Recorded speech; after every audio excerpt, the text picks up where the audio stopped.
అందరికీ నమస్కారం. నేను ప్రమలోచన ధార. ఇండియన్ హిస్టరీలో ఈరోజు అంటే జూన్ 8 గుర్తు చేసుకోవటానికి వన్ ఇంపార్టెంట్ ఈవెంట్ రికార్డ్ అవ్వడం జరిగింది. ISBS renamed.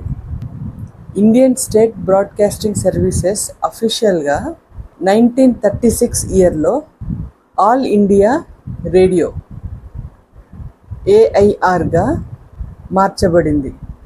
దీని హెడ్ క్వార్టర్స్ ఆకాశవాణి భవన్ పేరుతో న్యూఢిల్లీలో ఉంది. రేడియోలో బ్రాడ్కాస్టింగ్ సెంటర్ పేరు చెప్పే ముందు ఆకాశవాణి అని వస్తున్న పేరుకి కూడా హిస్టరీ ఉంది.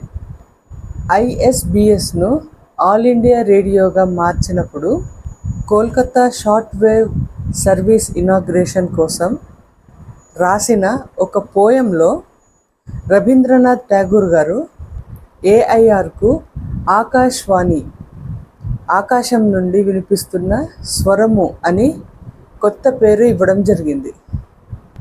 ఇదండి ఈరోజు హిస్టరీ. మరొక వీడియోతో కలుద్దాం. బాయ్.